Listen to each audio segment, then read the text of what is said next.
Yang ketiga, perencanaan pembelajaran. Jadi di sini kita masih belajar tentang teorinya saja. Untuk prakteknya mengenai pembuatan silabus RPP kita laksanakan setelah UTS.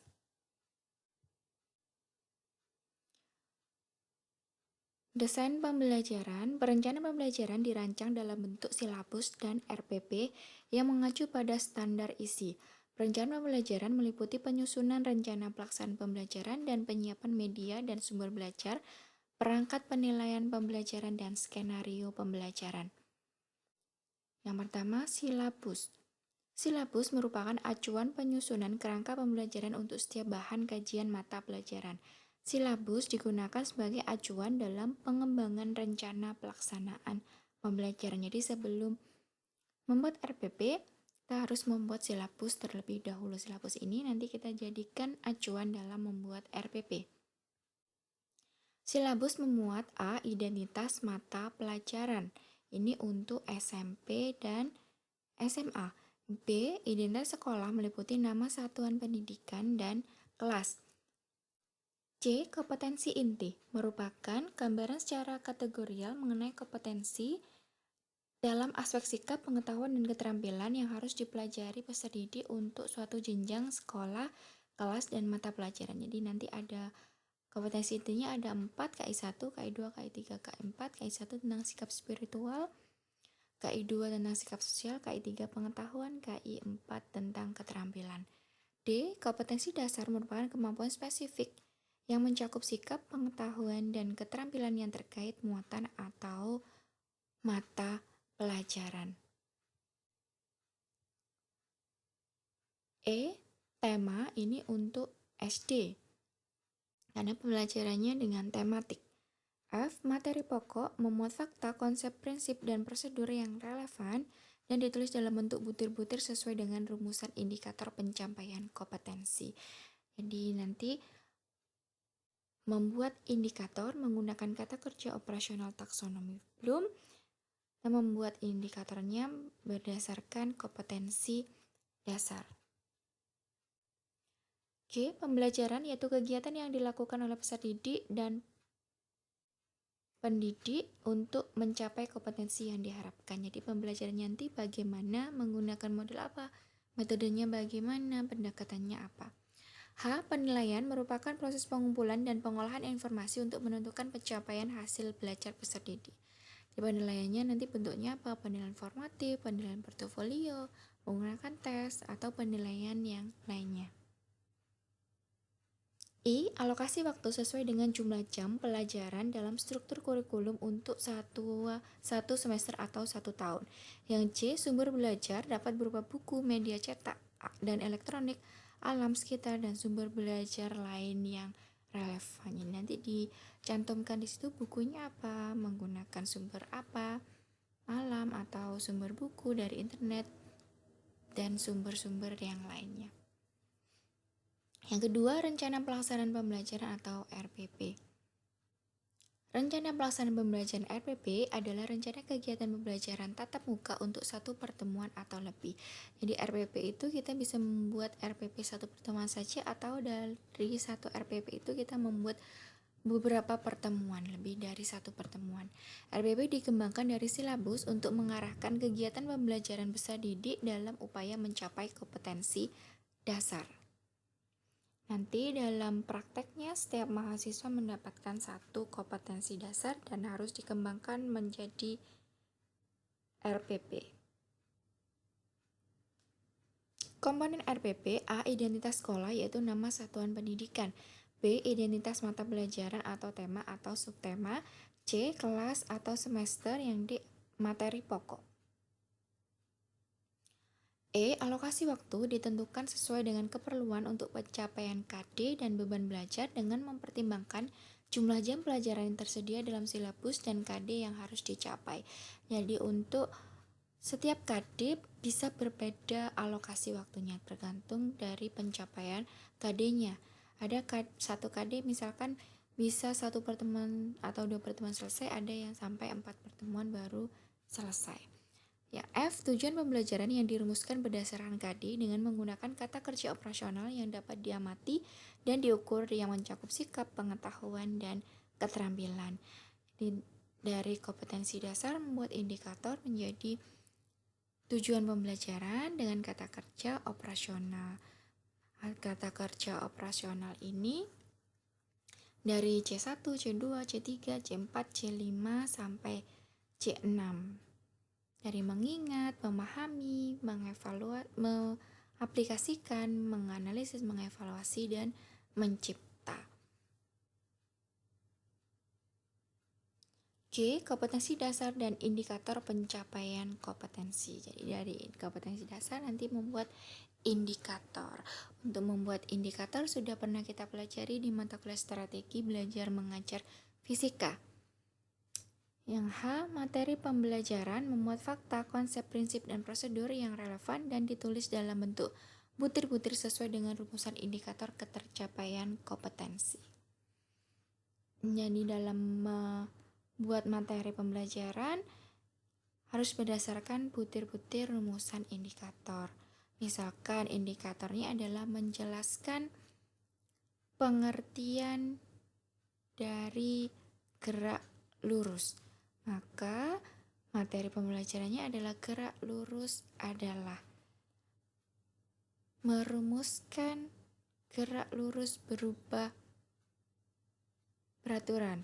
Maka materi ini adalah rumus dari gerak lurus berubah peraturan antara lain. Jadi dari indikator kita membuat materi pembelajaran. Yang I, metode pembelajaran digunakan oleh pendidik untuk mewujudkan suasana belajar dan proses pembelajaran agar peserta didik mencapai KD yang disesuaikan dengan karakteristik peserta didik dan KD yang akan dicapai. Jadi dalam memilih metode harus melihat karakteristik peserta didik dan KD. Misalkan KD-nya berhubungan dengan teori atom, maka kita tidak mungkin menggunakan metode eksperimen untuk siswa tingkat SMA.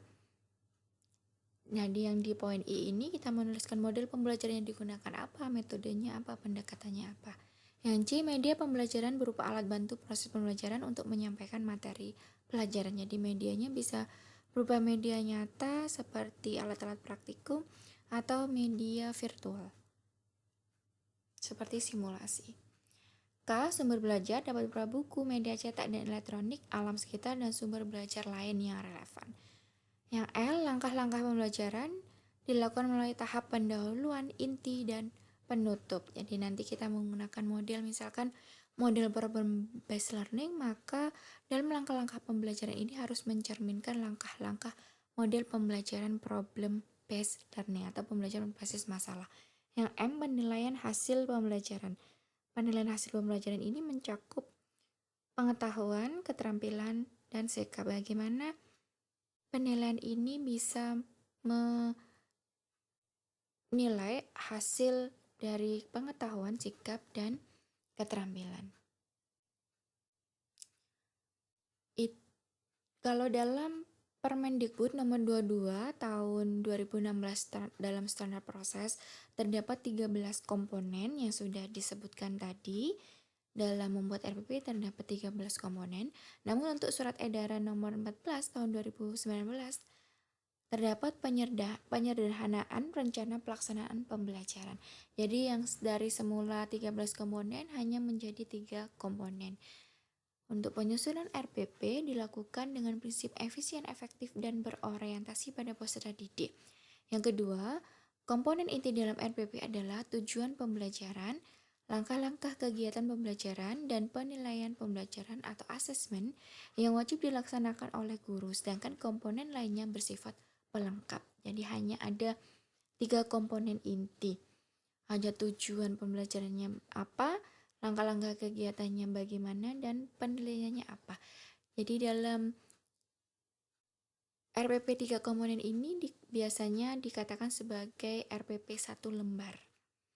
Sekolah, kelompok guru mata pelajaran MGMP dan individu guru secara bebas dapat memilih, membuat, dan menggunakan dan mengembangkan format RPP secara mandiri untuk sebesar-besarnya keberhasilan belajar peserta didik. Jadi guru bisa membuat komponen dengan 13 komponen yang tercantum dalam Permendikbud nomor 22 tahun 2016 atau bisa membuat komponen hanya 3 komponen sesuai dengan penyederhanaan RPP, hanya tujuan, langkah-langkah, dan penilaian. Adapun RPP yang telah dibuat tetap dapat digunakan dan dapat pula disesuaikan dengan ketentuan sebagaimana dimaksud pada angka 1, 2, dan 3. 3. Prinsip penyusunan RPP. A. Perbedaan individual peserta didik antara lain kemampuan awal, tingkat intelektual, bakat, potensi, minat, motivasi belajar, kemampuan sosial, emosi, gaya belajar, kebutuhan khusus, kecepatan belajar, latar belakang budaya, norma nilai, atau lingkungan peserta didik. Jadi dalam membuat RP kita harus memperhatikan itu semua. Kalau lingkungan, misalkan saja kalau lingkungan peserta didik kita adalah di daerah pantai, sebaiknya dalam membuat RPP kita harus memanfaatkan budaya lokal. Jadi dalam pantai, bukan kita menerapkan misalkan tentang contoh-contoh pegunungan, itu tidak kontekstual namanya.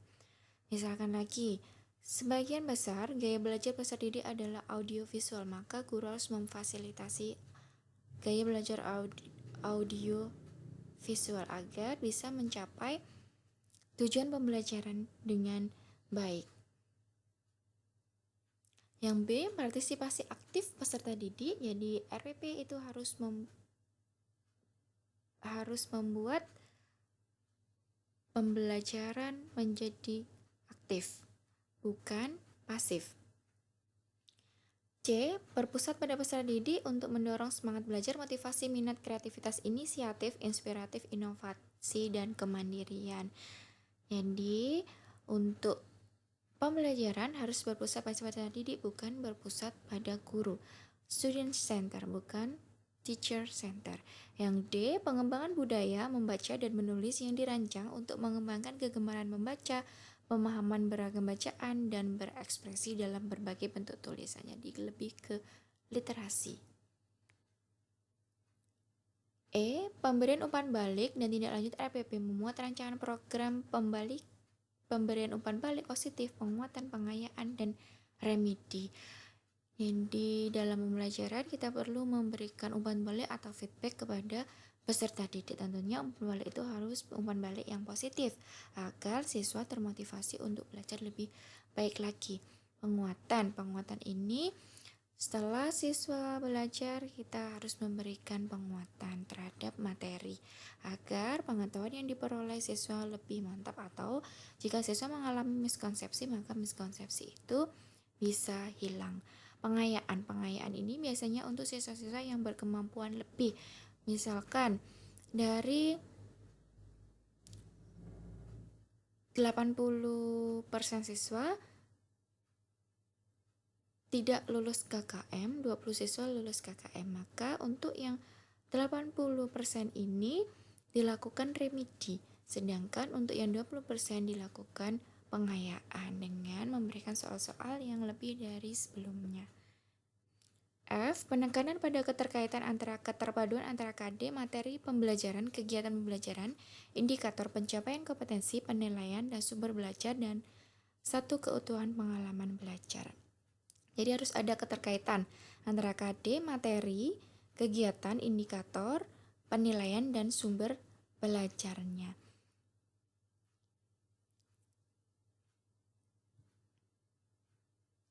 G. Mengakomodasi pembelajaran tematik terpadu, keterpaduan lintas mata pelajaran, lintas aspek belajar, dan keragaman budaya. Yang H. Penerapan teknologi informasi dan komunikasi secara terintegrasi, sistematis, dan efektif sesuai dengan situasi dan kondisi. Di setiap sekolah sudah ada WiFi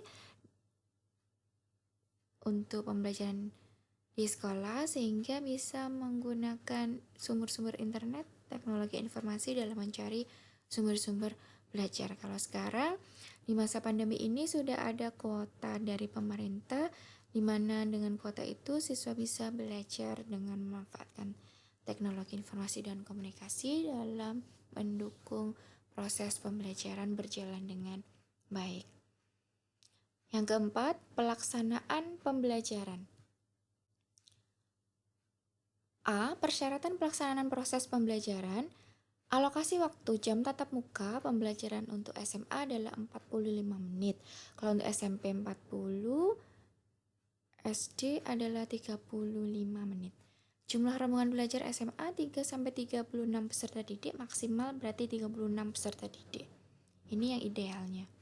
Buku teks pelajaran digunakan untuk meningkatkan efisiensi dan efektivitas pembelajaran yang jumlahnya disesuaikan dengan kebutuhan peserta didik.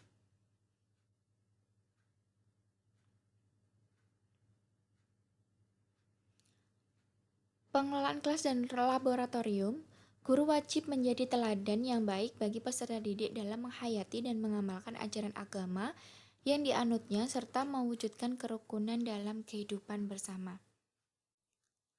Guru wajib menjadi teladan bagi peserta didik dalam menghayati dan mengamalkan perilaku jujur, disiplin, tanggung jawab, peduli, gotong royong, kerjasama, toleran, damai, santun, responsif, dan proaktif, dan menunjukkan sikap sebagai bagian dari solusi atas berbagai permasalahan dalam berinteraksi secara efektif dengan lingkungan sosial dan alam, serta dalam menempatkan diri sebagai cerminan bangsa dalam pergaulan dunia.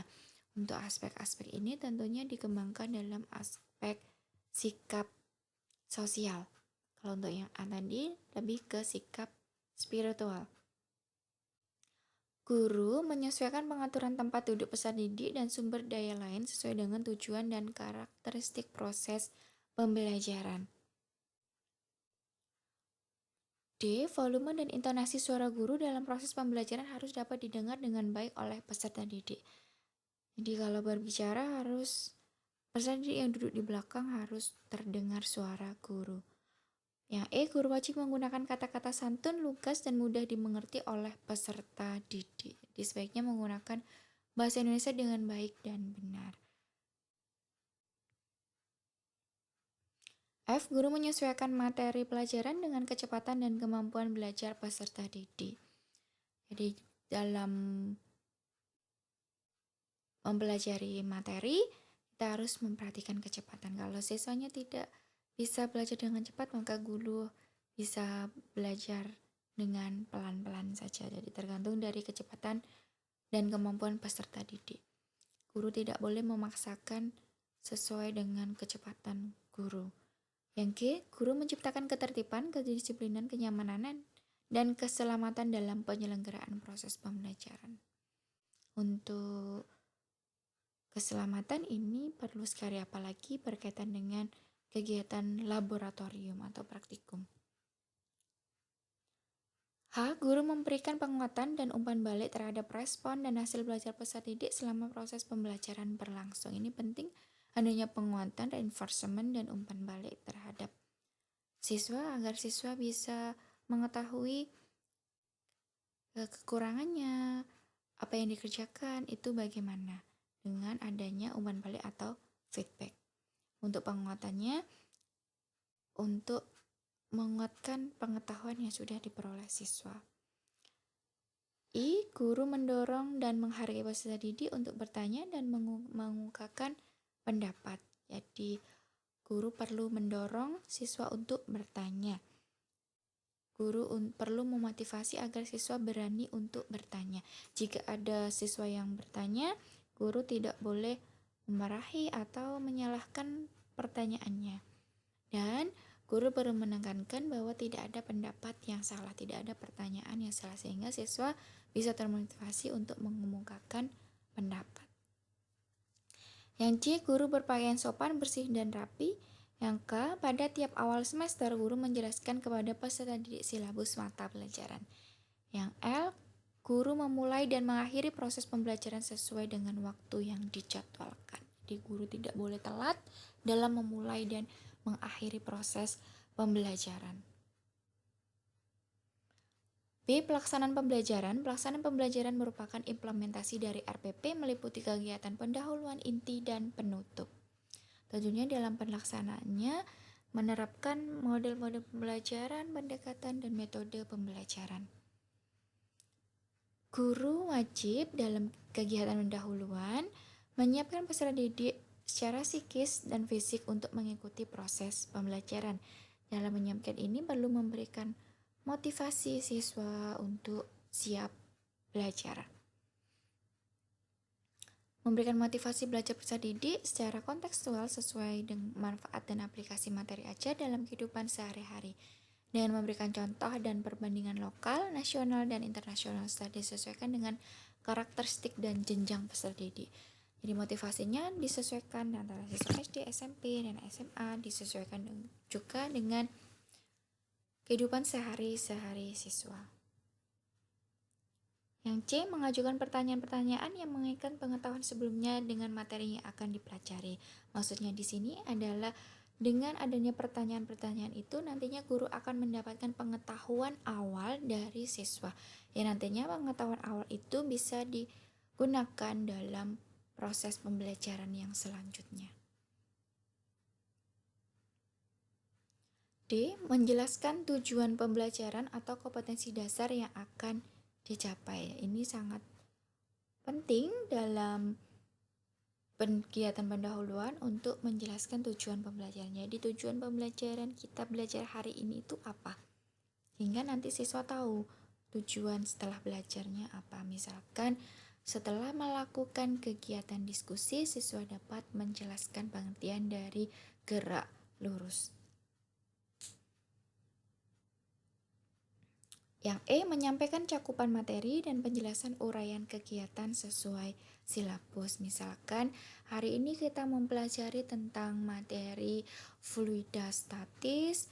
Kegiatan pembelajaran kita hari ini adalah melakukan eksperimen, diskusi, presentasi, membuat makalah, dan sebagainya. Kegiatan inti menggunakan model pembelajaran, metode pembelajaran, media pembelajaran, dan sumber belajar yang disesuaikan dengan karakteristik peserta didik dan mata pelajaran. Untuk kurikulum 2013 kita menggunakan pembelajaran saintifik dengan model discovery learning, inquiry learning, problem based learning, dan project based learning. Nanti kita pelajari di pertemuan yang selanjutnya.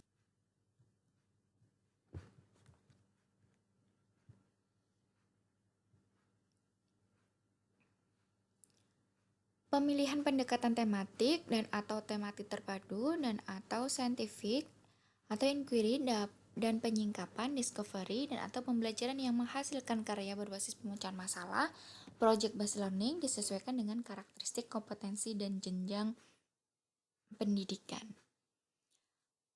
Untuk sikap, sesuai dengan karakteristik sikap, maka salah satu alternatif yang dipilih adalah proses afeksi mulai dari menerima, menjalankan, menghargai, menghayati, hingga mengamalkan.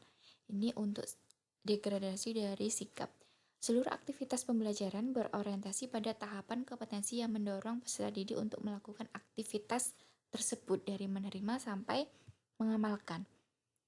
Pengetahuan dimiliki melalui aktivitas mengetahui, memahami, menerapkan, menganalisis, mengevaluasi, hingga mencipta.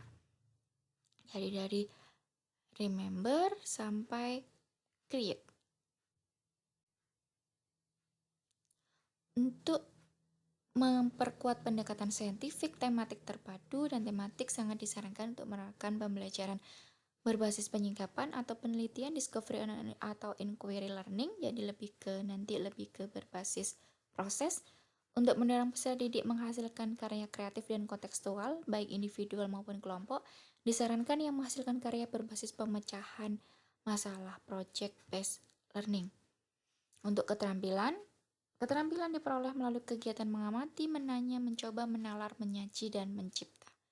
Seluruh isi materi, topik atau subtopik mata pelajaran yang diturunkan dari keterampilan harus mendorong peserta didik untuk melakukan proses pengamatan hingga penciptaannya. Perlu dari mengamati apa yang ada di sekitar sampai siswa bisa menciptakan sesuatu.